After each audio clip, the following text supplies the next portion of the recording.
Friends, I welcome you to my channel. Before listening to this story, I will ask you to like and subscribe. It is not difficult for you, but it is pleasant for me. And we're starting. I'm Glenn Caballo. I live in a small Scandinavian town, and when this story began, I had a good job as a process engineer at a local branch of a large international company. I met Caroline Stillman at a friend's wedding. Nothing happened there, but I took her phone number, and she took mine.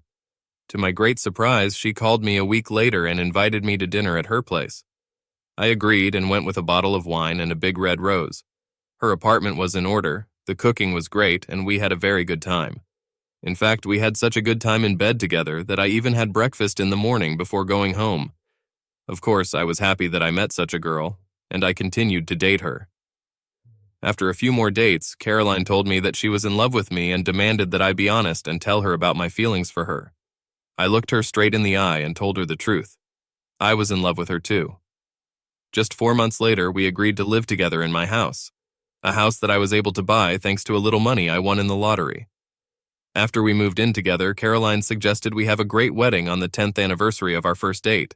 It suited me fine. I even agreed to her demands for separate bank accounts and let her print out very detailed terms about who should pay for what.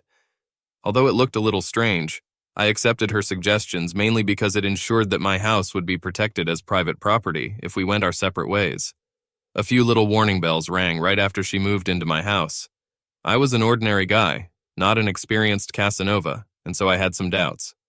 I was worried that if a guy like me could sleep with her after the first date, then what could a real experienced womanizer do? Is this especially true if he met her at his natural hunting grounds, such as conferences, corporate parties, or hen parties?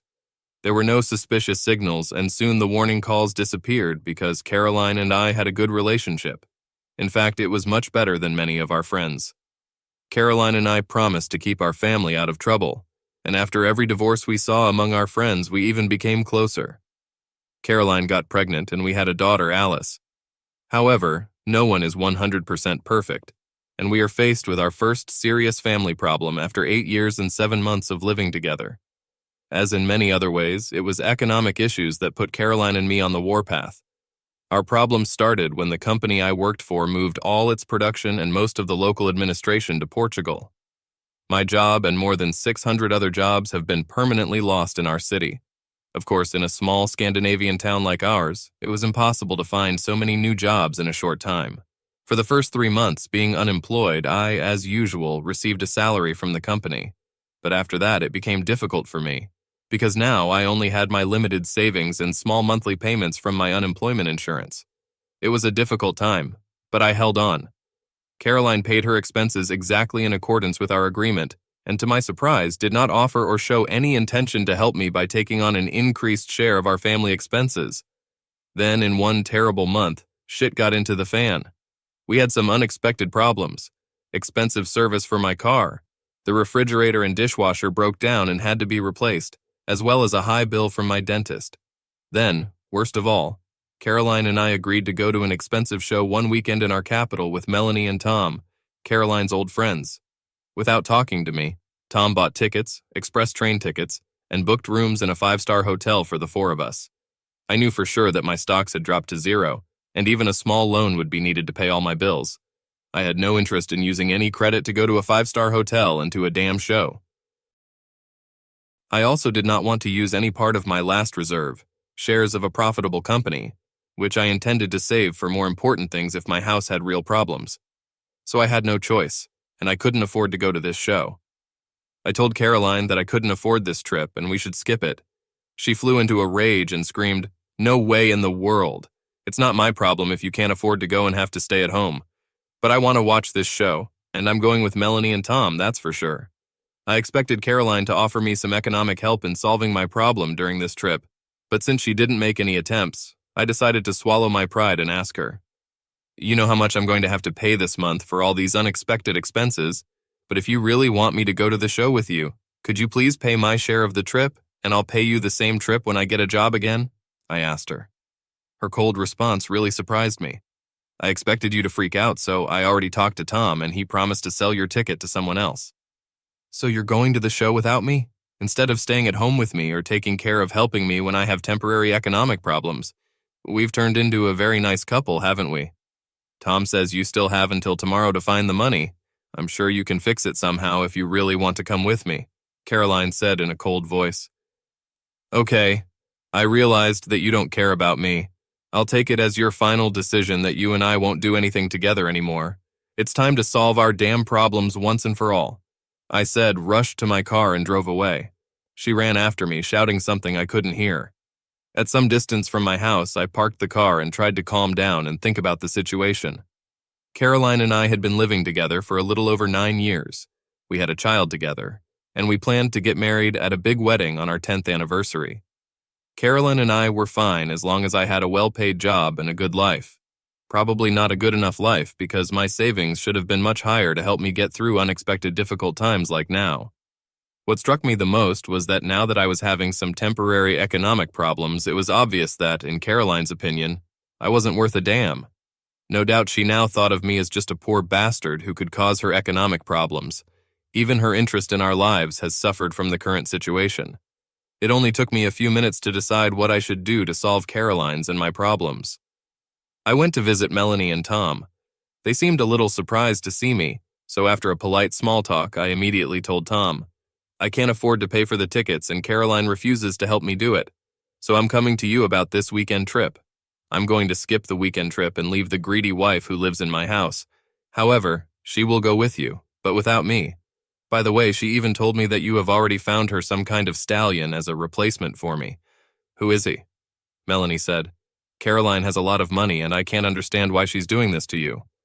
I'm sorry that we can't help you with this issue, because even we have a lot of unforeseen expenses after moving into this new house.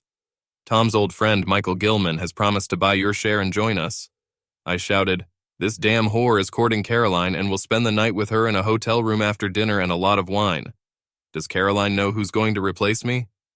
Yes, and she's fine, Tom said. Who suggested that this horny rat accompany Caroline? Isn't he married? That was my next question. He's a good guy who has an unfair reputation. I met him by chance. He agreed to buy your ticket tomorrow if you didn't, and Caroline agreed, Tom explained. I lost my job but not my pride. You can bet that my economic problem is only a temporary phenomenon, and I can promise you that our 9 years together with this now shameless wife Caroline will receive a final solution tonight. She can have her damn big wedding, but it's going to be without me. Be sure of that. I told them in a loud voice and saw from their faces that they did not expect such a harsh reaction from me. Tom understood my anger and tried to calm me down by saying, No, it's not what you think. Michael and I will live in one room and the girls in the other. That's the agreement. You can take my word for it that nothing bad will happen to Caroline and Michael.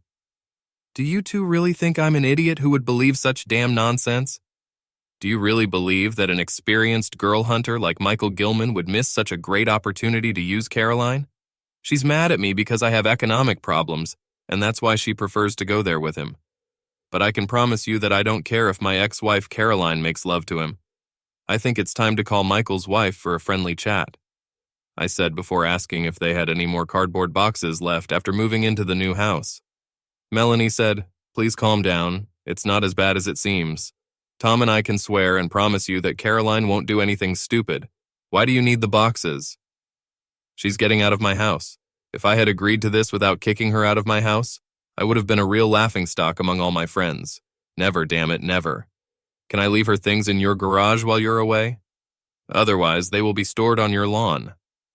Melanie loudly objected to my intentions to kick Caroline out of my house, but Tom gave me 10 folded cardboard boxes and a spare key to their garage. I have a feeling that he really liked this situation. I knew Caroline had received a call informing her of my plans as soon as I left Melanie and Tom, and I expected an angry Caroline to meet me at the door. Instead, I found her crying at the kitchen table. As soon as she saw me, she began to sob.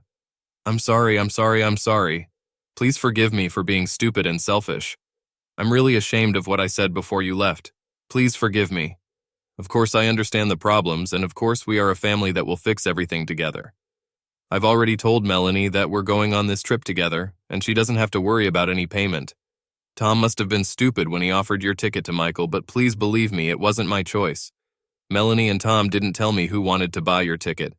Please believe me and forgive me. Tom told me a completely different story about that damn ticket. Don't be shy. Go to your damn gigolo show any way you want, but you must be incredibly naive if you think that after a few drinks you can share a bed with one of the most successful girl seekers in our city for an entire night. Please spare me any more nonsense and lies because I don't give a shit about what you're doing anymore. That's enough. I've had enough shit from you, and I can't take it anymore." Now she began to cry loudly and after a while sobbed, "Please forgive me for everything I said and did. I love you, only you, and please come with me to this show. But if you don't go, I won't go. Damn it, no. I'm not going to that damn show or anywhere else with your damn so called friends. And I don't give a damn where you're going or what kind of lustful harlot you're with. You really wanted to humiliate me among all my friends and acquaintances by spending the night with Michael Gilman. As I said to Melanie and Tom, I lost my job, but not my pride. Why the hell are you sharing a bed with me if you don't give a damn about me and my feelings?" Caroline missed the trip and stayed at home with me. But it was a cold weekend, although she did her best to cheer me up. Later, it came to my attention that Michael Gilman was bragging to his friends that his old buddy Tom had set him up with a great married girl. They were going to stay at a nice hotel during a weekend trip when his wife was at the spa. Afterwards, when his friends teased him about being a dreamer because the married woman didn't go and he went there with his brother instead, he got angry. It was rumored that Michael then promised his friends that he would have the last laugh and use this married girl another time instead. When I told Caroline about Michael's bragging and promises, she laughed and promised me that this would not happen, at least not before the Sahara Desert turned into a swamp. After a while, I calmed down, but I still had serious doubts about Caroline's love. She really begged me to give her a second chance. To my surprise, she even, without any argument, accepted my condition that Melanie and Tom should never be invited to our house and, of course, not invited to our wedding and wedding reception. Less than a month after our argument about going to the show, I got a new well-paid job, and Caroline celebrated by inviting me on a romantic weekend trip to Paris. For a good reason, she paid for everything: flights, a hotel, and a great show at the Moulin Rouge. We had a good and very romantic time together. Caroline pretended to be French and did a lot of the things they are famous for. It was really a great trip, but I got the feeling that our relationship would never return to the level it was before the canceled weekend trip with Melanie and Tom. I was right about that, and a month later, Caroline gave me the next surprise. On Saturday morning, she told me that she and Melanie had agreed to go shopping in the capital of our district. It's about 80 kilometers from our city, and she needed our car for this trip. She would have been without children. This surprised me, and I asked, "Why are there no children this time? Do you and Melanie always go shopping with the kids, and I'm sure Alice needs something?" "Because Melanie will be buying Tom a birthday present, and we will visit a lot of fashion stores during a busy day. It's going to be too boring for the kids. Our car was actually my car because I paid for it." And I asked, "Why my car? Both Melanie and Tom have cars.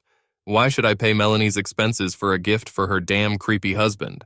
The man who did everything possible to set you up with his buddy Michael Gilman? Because Melanie's car is out of order and Tom has important things to do, and don't worry about the gas, we'll pay for it," she said in an arrogant voice. She was better dressed than usual for a shopping trip, and even a little more made up than usual. This, along with my Melanie shopping car, gave me a strange feeling that something might be wrong. When Caroline went to the bathroom before leaving, I came up with the idea of a simple trick, and I turned off the ringtone on Caroline's mobile phone. As I followed Caroline to the door, I noticed that she was wearing high heels. No sane woman would wear high heels during the day in an old city center with lots of cobblestones. I hugged her and said, "I have a strong feeling that what you're going to do today is really stupid and wrong. I can't stop you from going where you're going, but please don't jeopardize our wedding by meeting Michael Gilman today." She turned ashen gray and left without further comment. I checked Tom online and found out that his 38th birthday was 71 days earlier. This is hardly a reason for a big celebration with valuable gifts, I thought. Living in a small town has many advantages, but also some disadvantages. Even ordinary people can know a lot about each other, and there are even those whose main interest is to know a lot about friends and acquaintances. After the canceled weekend trip, I started using all available sources to find out something about Melanie, Tom, and Michael. I knew that Michael Gilman had his driver's license revoked for 3 months for speeding. Then I even got some useful nasty gossip about Melanie, which I wasn't going to spread unless Tom and his wife tried to ruin my relationship with Caroline. About 20 minutes after Caroline left, I pretended that I couldn't find Alice's favorite clothes, which she wanted to wear to a birthday party later that day, and called Melanie on her cell phone. She answered immediately. To my surprise, I heard her daughter and Tom arguing in the background for a few seconds, and it was obvious that she rushed into another room and closed the door behind her. Now I realized that something was really wrong, and Melanie wasn't in the car because I couldn't hear Caroline's favorite music from the car stereo. It was obvious that Melanie and Caroline weren't together. However, I pretended that everything was fine and said, "Caroline's mobile phone doesn't seem to be working for some reason. Could you give her your phone for a few seconds? Because I have a very important matter that I have to ask her about." "I'm sorry, but we're at the gas station right now because Caroline had some stomach problems and needed to go to the ladies' room, but I'll tell her to call as soon as she gets back," Melanie told me in a slightly worried voice. No doubt Caroline was alone or with someone else doing something I wasn't supposed to know, and Melanie was at home covering for her. But the switched-off cell phone created an unexpected problem for them. You didn't have to be some kind of Einstein to guess what Caroline was into. Betting on Michael Gilman would be a game with iron odds. What could Melanie have done? Call Caroline without getting an answer. If Caroline was with Michael and Melanie didn't know his number, it would take her some time to get his number from Tom and call Michael. Melanie did a good job because 8 minutes later, Caroline called me. After we found out my reason for calling her, I said, "Please give Melanie the phone because I have some important things to say about the gift to Tom." Caroline seemed worried now as she said, "She's in the ladies' room at the gas station. I'll ask you to call her back when she gets back." "What the hell are you really doing camping at a damn gas station near the city? Are you not going shopping or do you have other plans?" Caroline disconnected the call, and Melanie called me 5 minutes later. I told her, "It's obvious that you and Caroline are not together. Where the hell is she? I bet you're at home and she's in some seedy hotel making love to that damn whore, Michael Gilman, at this very moment. If you're with her, please give her your phone for a few seconds. Otherwise, without a doubt, I am right." Melanie's short answer was, "Go to hell." I didn't go there, but I called Tom. Melanie admitted that she's covering for Caroline, who pretends to go shopping with her, but I bet Caroline is with Michael Gilman at this very moment. It's high time you dropped all this nonsense and told me the whole truth. Tom replied, "Chill out, dude. Why should I care what your wife is doing?" "Because I really care about your wife. Ask her why Anders Yanton brags about getting her virgin ass 2 years ago during their trip to the Union Conference at that famous spa on the West Coast. Tom and I weren't friends, and since I canceled the weekend trip, we haven't even talked. He was trying to set Caroline up with his friend Michael and was currently involved in Caroline's affairs. In my opinion, he couldn't blame me for telling him the truth about his wife, even though he refused to tell me the truth about my spouse. 10 minutes later, a furious Melanie called me and accused me of ruining her happy marriage. I told her that the only thing I did was get even for helping Caroline cancel my planned wedding. If she had told me about Caroline and Michael right away during my first call to her, she would have remained a happy wife. Then she shouted, "Go to hell and take your damn wife and illegitimate child with you." This phrase really hurt me. It's really hard. I called Caroline on her cell phone and now she's answered the call. I asked her, "Melanie just called me and told me that Alice is an illegitimate child. It's true?" She must have been in shock because she screamed, "Why did she tell you that?" "I suppose because you and Michael Gilman ruined even her marriage. Why don't you ask her?" After calling Michael Gilman's wife, I got his mobile phone number and information that he plays golf. I called the number listed, and when Michael answered, I told him, "Caroline Stillman's husband is looking for you with a shotgun." These 2 calls should calm the 2 lovebirds for a while. I found a private lab on the internet and ordered a DNA analysis kit. Caroline returned home less than half an hour later and shouted at me, "Are you completely crazy threatening Michael Gilman with a shotgun and accusing Melanie and me of cheating?" A shotgun? What kind of shotgun? I've never owned a shotgun. It was Tom who teased me for living with a cheating wife. He didn't give a damn about our relationship when he accepted that his own wife supported you in your deception today. He had to pay, as some holy men say, an eye for an eye, a tooth for a tooth. Don't blame me, I'm the victim of this damn shit. Michael Gilman's wife was very angry when I told her what I knew about Caroline and her husband. She said Michael had a few chances, and now it would be the end for him. Then our neighbor, Dan Olson, who is sort of the head of the local police department, rang our doorbell and asked if he could come in for a little chat. I had no objections, and we sat down at the kitchen table. He asked me if I'd been hunting, and I told him the truth. that I'd been staying at home with the baby all morning because Caroline had taken our car for a shopping trip with her friend Melanie Linden. Then I told the truth again that hunting was not my passion, and I never had any weapons, and I had no plans to buy them. He said he got the wrong information, but we could go hunting together from time to time if I was interested. After a short conversation with Caroline and Alice, he left. It was obvious that my call to Michael Gilman scared the hell out of him and made him call the police. Dan was smart enough to do a discreet check instead of sending all the cavalry. Caroline continued to grumble about why I had told Tom that Melanie had once been attracted to Anders Yanton. I told her, "You ignored my warning about your date with Michael Gilman, even though you knew it would end our relationship. The only thing I can say is, thank you so much for all the good times we spent together during our 9 years, and I'm sorry that you ended it in such a dirty way. You can live in a spare room until you find your own apartment somewhere, and feel free to use this Gilman rabbit as much as you want, but not in this house." She didn't expect this from me. She started crying and rushed into the bedroom. After a while, when she calmed down a bit, she came back and sobbed, "You can't do this to me. Please believe me, because the truth is, I've never had a bed with him or anyone else but you since we met. You're overreacting for no reason at all. I'm sorry, Caroline, but I can't get married or live with a woman I can't trust. You lied to me about going shopping with Melanie and immediately followed Michael Gilman in my car after I warned you about the consequences. Both Melanie and Tom admitted that you met with him today. Why the hell do you keep lying to me about this?" Still sobbing, she replied, "Please believe me, Michael is just a friend, and yes, I met him today, but I never had love with him. That's for sure. Maybe it wasn't, but only because I put an end to 2 of your attempts, that's all. Going to the show with him was too weird to be a serious attempt. But today you had everything planned much better. Your minor mistakes convinced me that shopping was not your intention for the day.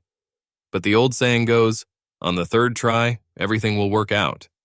Therefore, it's time to give up our relationship before you have any chance to achieve this. Please don't do this to me. I have never cheated on you, and I promise to be your faithful wife if you give me a chance to show it," Caroline said. "I've regretted several times that we didn't break up when you were going to go to that damn show and spend the night at a hotel with Michael Gilman.